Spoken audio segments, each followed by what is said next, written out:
ओम शांति। आज 21 जुलाई 2021 के बाबा के मधुर महावाक्य सुनेंगे। और आज की मुरली में बाबा ने एक बहुत सूक्ष्म बात हम बच्चों के सामने स्पष्ट की है। बाबा कहे दुनिया के अंदर गुप्त दान का बहुत महत्व है। और उसका कारण क्या है?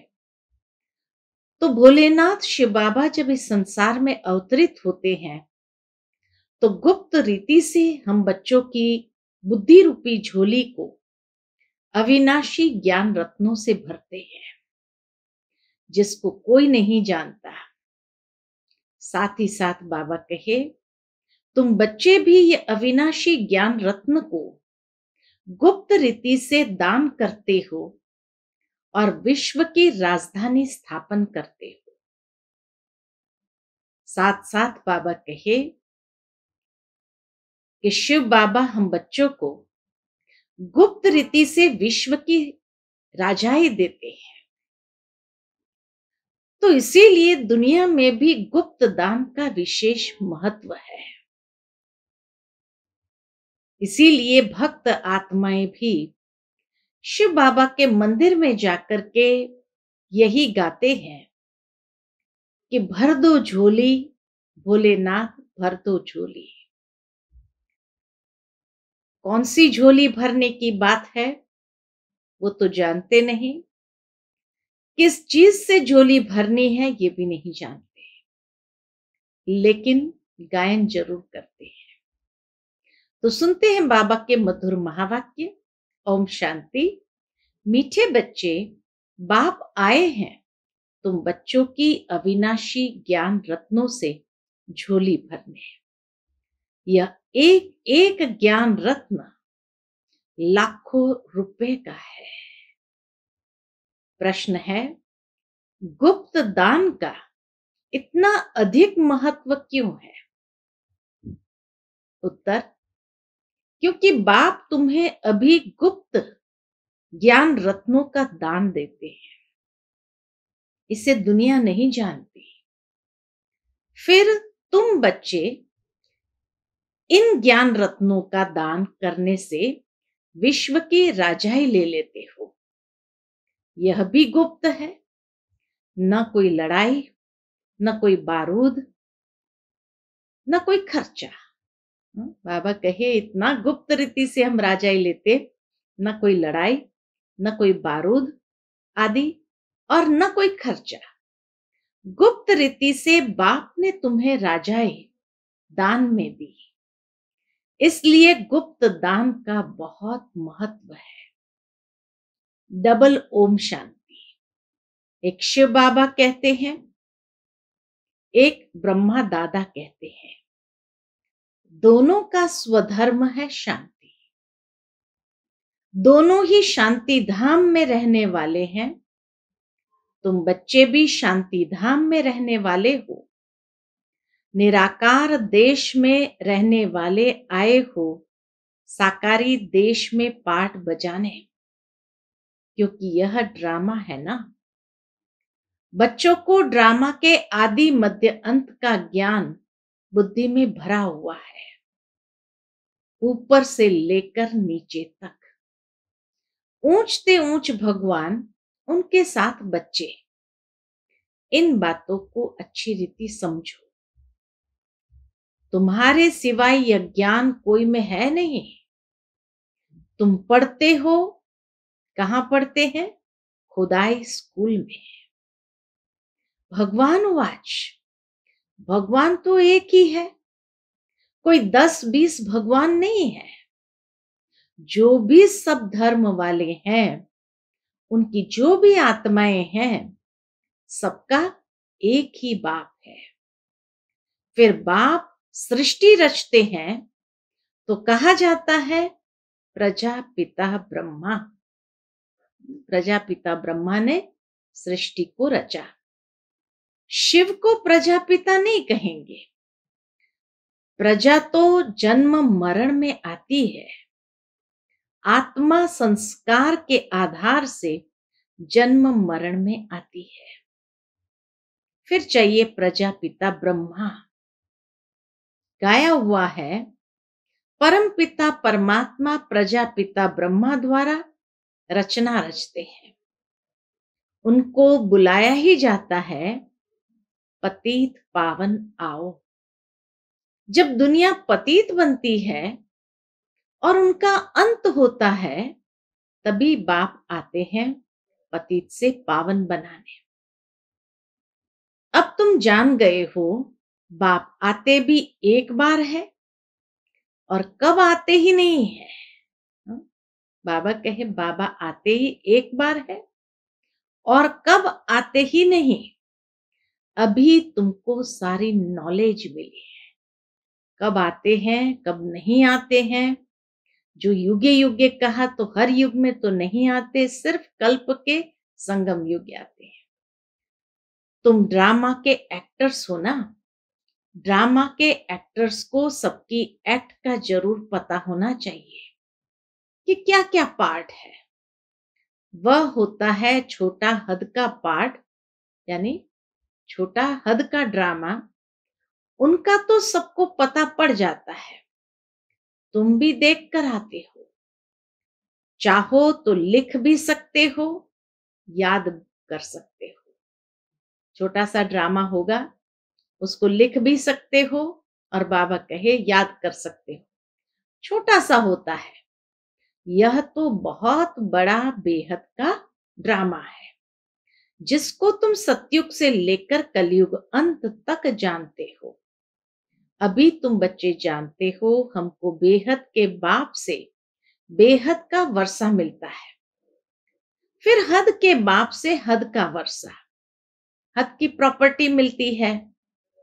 बाबा ने समझाया था, राजाएं जो बनते हैं वह अगले जन्म में दान पुण्य आदि करने से एक जन्म के लिए राजा बनते हैं। ऐसे नहीं कि वह दूसरे जन्म में भी बनेंगे।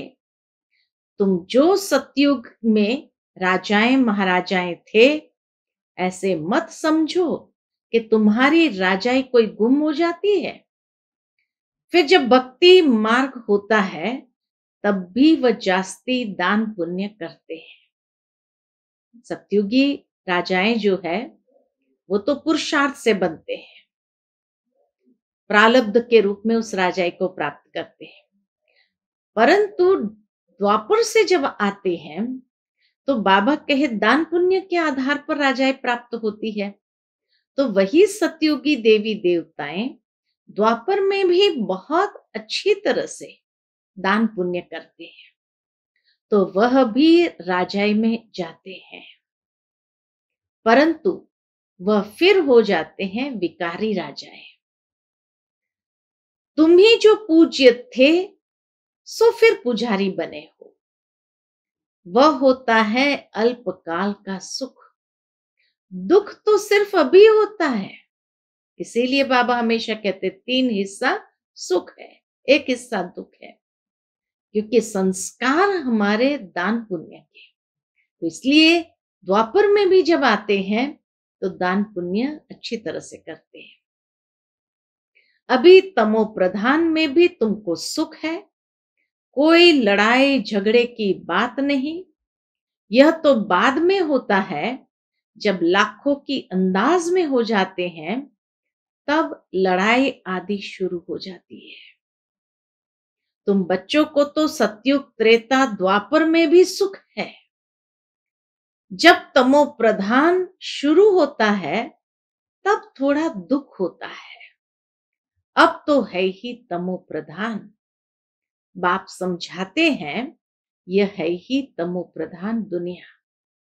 तुम जानते हो यह बेहद का ड्रामा है, इनसे कोई भी छूट नहीं सकता है। मनुष्य जब दुख में तंग हो जाते हैं, तब कहते हैं भगवान ने ऐसा खेल क्यों रचा है। मनुष्य दुखी हो जाते, तंग हो जाते, तो क्या कहते, भगवान ने ऐसा खेल क्यों रचा है। अगर भगवान रचे ही नहीं तो दुनिया ही नहीं होती, कुछ नहीं होता। रचता और रचना तो है ना, उनकी डिटेल भी है। सतयुग से लेकर कलयुग अंत तक बाकी थोड़े रोज है, तुम भी प्रैक्टिकल में देखेंगे। पहले से ही तो नहीं दिखाएंगे। बाबा पहले से ही तो सब बातें नहीं दिखाएंगे।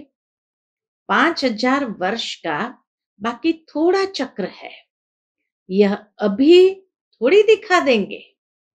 तो थोड़ा सा चक्र जो बचा हुआ है, बाबा का वह अभी थोड़ी दिखा देंगे।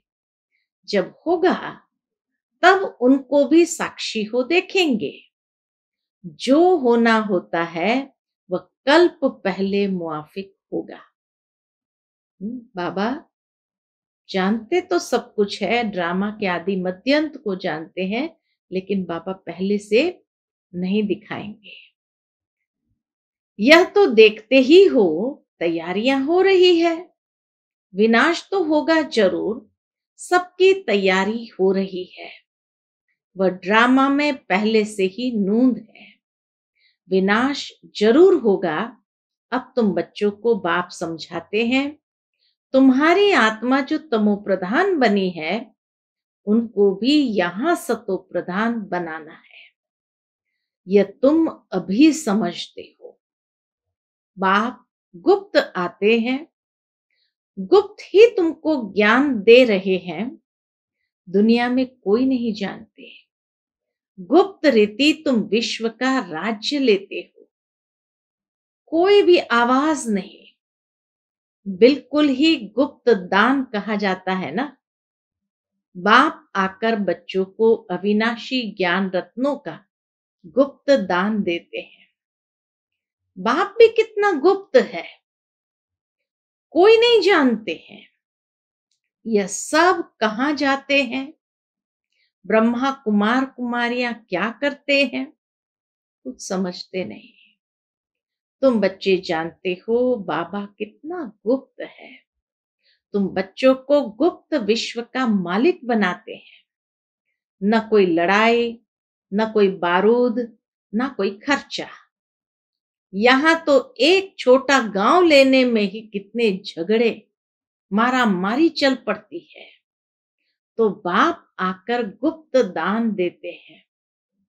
अविनाशी ज्ञान रत्नों से तुम्हारी झोली भरते हैं। कहते हैं भर दो झोली, शिव भोला भंडारी। दुनिया में इसीलिए शिव के मंदिर में जाकर कहते हैं भर दो झोली, शिव भोला भंडारी। तुम जानते हो शिव बाबा हमारी अविनाशी ज्ञान रत्नों से झोली भर रहे हैं। तो एक एक रत्न लाखों रुपए का है। तुम कितने रत्न देते हो, फिर तुम कितने दानी बनते हो, वह भी गुप्त है। देवताओं को कितने हथियार भुजाएं आदि दे दी है, वास्तव में है कुछ भी नहीं। सतयुग में देवताओं को इतनी भुजाएं आदि तो होती नहीं। कलयुग में कितने अनेक प्रकार के हथियार दे दिए हैं। विनाश के लिए बॉम्ब्स है, तो फिर तलवार बाण आदि क्यों करेंगे। तुम कहते हो ज्ञान खड़क, ज्ञान तलवार, तो उन्होंने हथियार समझ लिए हैं, है कुछ भी नहीं। तुमको तो गुप्त दान मिलता है, तुम फिर सबको गुप्त दान देते हो। तुम जानते हो बाबा हमको श्रीमत दे रहे हैं। श्रीमत है ही भगवान की। तुम जानते हो हम आते हैं इसलिए नर से नारायण बनने। उनको सर्व गुण संपन्न, 16 कला संपूर्ण दैवी गुणधारी कहा जाता है। दैवी गुण सिर्फ उन देवी देवताओं में होते हैं। फिर कलाएं कम होती जाती है। जैसे संपूर्ण चंद्रमा की रोशनी अच्छी होती है, फिर कम होती जाती है। कम होते होते बाकी एकदम पतली लीक बच जाती है। सारा गुम नहीं होता है। लकीर जरूर होती है, जिसको अमावस्या कहते हैं। अब तुम्हारी है बेहद की बात। तुम 16 कला संपूर्ण बनते हो। दिखाते हैं कृष्ण के मुख में माताएं चंद्रमा देखती है। यह है साक्षात्कार की बातें। जिसकी समझानी बाप बैठ देते हैं। अब तुमको संपूर्ण बनना है। माया का संपूर्ण ग्रहण लगा हुआ है, बाकी जाकर लकीर बचती है। सीढ़ी उतरते आए हैं, सबको सीढ़ी उतरनी है, तब ही फिर सबको वापस जाना पड़े। पहले सीढ़ी नीचे उतरनी है, तभी फिर सबको वापस जाना पड़े। तुम तो अभी थोड़े हो, आहिस्ते आहिस्ते वृद्धि होगी। उस समय की बाबा की भविष्यवाणी। और देखो इस समय कितने संसार के अंदर ब्राह्मण हो गए हैं। पढ़ाई में बहुत नहीं पास होते, तुम्हारे सेंटर्स भी धीरे धीरे वृद्धि को पाते रहते हैं। समय नजदीक आता जाएगा, फिर समझेंगे इन्हों में क्या है। दिन प्रतिदिन वृद्धि को पाते रहते हैं। अभी कहते हैं हमने समझा था ये कहां तक चलेंगे। पहले शुरू शुरू में भी जब बाबा कराची से आए, तब कई लोगों ने ये अंदाज लगा दिया पता नहीं कब तक चलेगा, फिर अपने आप सब बिखर कर समाप्त हो जाएगा। तो बाबा कहे अभी कहते हैं हमने समझा था ये कहां तक चलेंगे, खत्म हो जाएंगे। शुरू में इस डर से बहुत भाग गए, पता नहीं क्या होगा। खास करके जब बेगरी पार्ट चला, तब तो उनको ये 100% हो गया कि अब तो ये जरूर खत्म हो जाएंगे। और इस डर से कई लोग यज्ञ से भाग भी गए अपने लौकिक वालों के पास। पता नहीं क्या होगा, न यहाँ के न वहां के रहेंगे, इससे तो भागो। भाग गए, फिर उनमें से आते रहते हैं। बाप कितना सहज रीति से बैठ समझाते हैं। इन अबलाओं अहल्याओं को कोई तकलीफ नहीं देते हैं। इन्हों का भी उद्धार तो होना है। कहते हैं बाबा हम तो कुछ पढ़ी लिखी नहीं है। बाप कहते हैं कुछ नहीं पढ़ी हो तो बहुत अच्छा है। शास्त्र आदि जो भी पढ़े हो वो सब भूल जाओ। मैं कुछ जास्ती पढ़ाता नहीं हूं, सिर्फ कहता हूं मुझे याद करो, तो फिर बादशाही तुम्हारी है। बस तुम्हारा बेड़ा पार हो जाएगा। बच्चा पैदा हुआ और कहेंगे बाबा, बस वर्षे का हकदार बन जाता है। जैसे ही उसके मुख से निकला बाबा, तो सब खुश हो जाते हैं, बस वर्षे का हकदार बन जाते हैं। यहां भी तुम हकदार बन जाते हो। बाप दादा को याद किया और राजधानी तुम्हारी इसलिए गाई हुई है, सेकंड में जीवन मुक्ति। बाबा को याद किया और राजधानी तुम्हारी। कितना सस्ता और सहज सौदा बाबा का है कि बाप दादा को याद किया और राजधानी तुम्हारी, इसलिए गाया हुआ है सेकंड में जीवन मुक्ति। शाहूकार लोगों का है पिछाड़ी का पार्ट, पहले गरीबों की बारी है। तुम्हारे पास आप ही आएंगे। दलितों का भी उद्धार होना है, भिल्लियों का भी गायन है। कहते हैं राम ने भिल्ली के बैर खाए, वास्तव में राम भी नहीं है, शिव बाबा भी नहीं है। हाँ, हो सकता है इस ब्रह्मा को खाना पड़ा। और शुरू शुरू में कहा जाता है यज्ञ में एक ऐसी भिल्ली आती थी जो बाबा के लिए भोग बना करके ले आती थी। तो बाबा इसलिए कहे हाँ हो सकता है इस ब्रह्मा को खाना पड़े, शिव बाबा तो अभोक्ता है। भिल्ली आदि आएंगी, समझो टोली आदि ले आए तो इनकार कैसे कर सकते हैं। भिल्ली गणिकाएं ले आएंगी तो तुम भी खाएंगे। शिव बाबा कहते हैं मैं तो नहीं खाऊंगा, मैं तो अभोक्ता हूं। तुम्हारे पास आएंगे सभी, गवर्नमेंट भी मदद करेगी कि इनको उठाओ, इन्हों को उठाओ। तुमको भी ऑटोमेटिकली प्रेरणा होगी। बाबा गरीब निवास है तो हम भी गरीबों को समझाएं। बिल्लियों से भी निकलेंगे।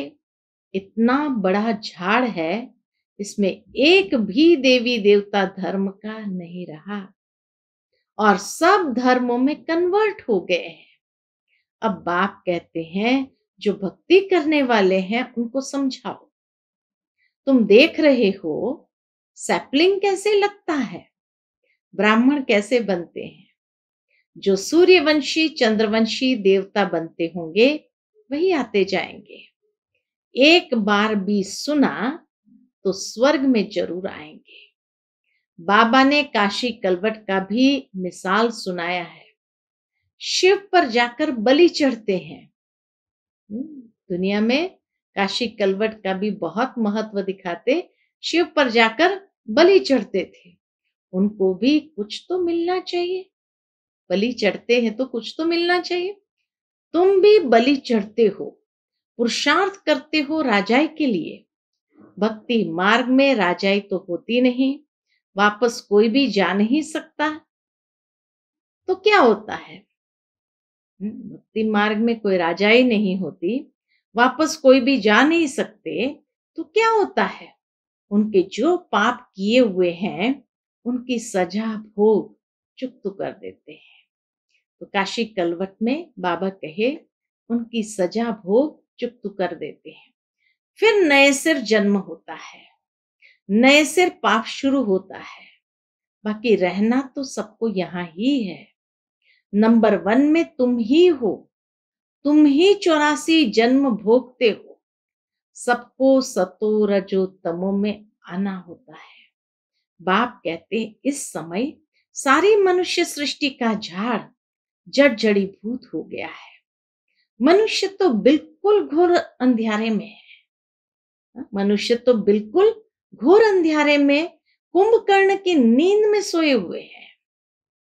एक कुंभकर्ण नहीं, अनेक है। तुम कितना भी समझाते हो, सुनते ही नहीं है।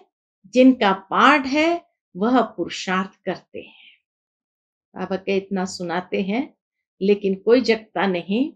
हाँ, जिनका पाठ है वह फिर पुरुषार्थ करने लग जाते हैं और वही माता पिता के दिल पर चढ़ते हैं। तख्त नशीन भी वही बनेंगे। कितनी बच्चियां पूछती है बाबा, बच्चों को डांटना पड़ता है। बाप कहते हैं इसका इतना कुछ नहीं है, डांटने का इतना पाप नहीं बनता है। तुम पुकारती हो हम पतितों को पावन बनाओ, बाप भी कहते हैं काम महाशत्रु है। ऐसे नहीं कहा जाता है क्रोध शत्रु है। माताओं में इतना नहीं होता है। पुरुष बहुत लड़ाई करते हैं, तो इसीलिए अगर बच्चों को डांटना पड़ा तो वो कोई इतना पाप नहीं बनता है। क्यों? क्योंकि माँ के हृदय में भावना यही है बच्चे को सुधारने की, तो शुभ भावना है। तो शुभ भावना में अगर उसने आंख दिखाई तो उसका पाप नहीं बनता है। लेकिन हाँ, अंदर में बदले की भावना हो और फिर मारपीट करते हैं क्रोधवश, उसका बहुत पाप बनता है। इसलिए बाबा कहते हैं माताओं को कहते हैं तुम्हारा पति गुरु ईश्वर है ना। इसीलिए माताओं में इतना नहीं होता है। पुरुष बहुत लड़ाई करते हैं। अब बाप ने तुम माताओं को आगे किया है, वंदे मातरम। नहीं तो माताओं को कहते हैं तुम्हारा पति गुरु ईश्वर है, उनकी मत पर चलना है। हथियाला बांधा फिर फट से पतित बने। हथियाला बांधा, दुनिया में शादी करते हथियाला बांधा फिर फट से पतित बने। ये ईश्वर मिला उनको। अभी राम राज्य स्थापन होता है, बाकी सब मरते जाएंगे। बाबा ने समझाया है विनाश काले विपरीत बुद्धि, विनाश काले प्रीत बुद्धि।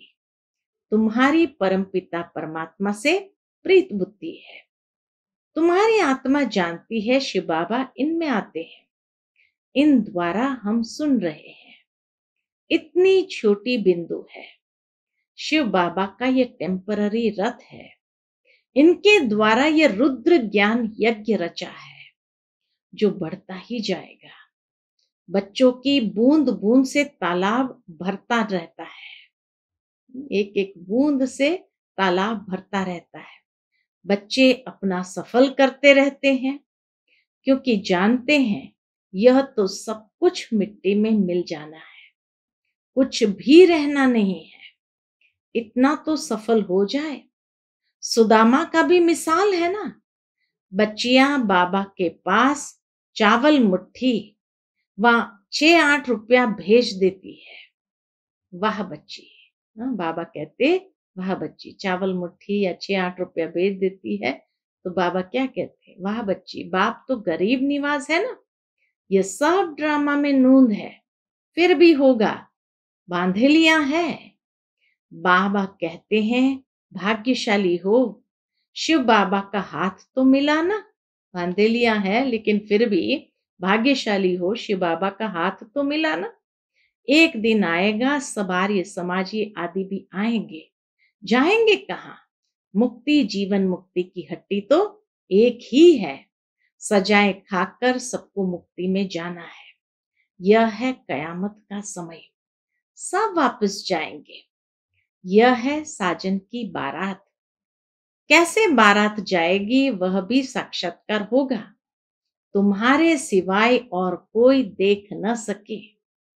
अच्छा, मीठे मीठे सिकिलते बच्चों प्रति माता पिता बाप दादा का याद प्यार और गुड मॉर्निंग। रूहानी बाप की रूहानी बच्चों को नमस्ते। हम सब रूहानी बच्चों की रूहानी माता पिता बाप दादा को याद प्यार गुड मॉर्निंग और नमस्ते नमस्ते। शुक्रिया बाबा, शुक्रिया। आज की मुरली से धारणा के लिए मुख्य सार है। पहली पॉइंट, बाप द्वारा ज्ञान का जो गुप्त दान मिला है उसकी वैल्यू को समझ अपनी झोली ज्ञान रत्नों से भरपूर करनी है, सबको गुप्त दान देते जाना है। दूसरी पॉइंट, इस कयामत के समय जबकि वापस जाना है तो अपना सब कुछ सफल करना है, प्रीत बुद्धि बनना है, मुक्ति और जीवन मुक्ति का रास्ता सबको बताना है। आज का बाबा का मधुर वरदान है, सत्यता की शक्ति द्वारा प्रकृति व विश्व को सतो प्रधान बनाने वाले मास्टर विधि विधाता भव। सत्यता की शक्ति द्वारा प्रकृति व विश्व को सतो प्रधान बनाने वाले मास्टर विधि विधाता भव। जब आप बच्चे सत्यता की शक्ति को धारण कर मास्टर विधि विधाता बनते हो तो प्रकृति सतो प्रधान बन जाती है, युग सतयुग बन जाता है, सर्व आत्माएं सदगति की तकदीर बना लेती है। आपकी सत्यता पारस के समान है। जैसे पारस लोहे को पारस बना देता है, ऐसे सत्यता की शक्ति आत्मा को, प्रकृति को, समय को, सर्व सामग्री को, सर्व संबंध को, संस्कार को, आहार व्यवहार को सतो प्रधान बना देता है। कितना सत्यता की शक्ति परिवर्तन कर देती है। आज का स्लोगन है, योगी आत्माएं वह है जिन्हें प्रकृति की हलचल भी आकर्षित न करे। कितनी सुंदर डेफिनेशन योगी की दी है बाबा ने कि योगी आत्माएं वह है जिन्हें प्रकृति की हलचल भी आकर्षित न करे। अच्छा, ओम शांति।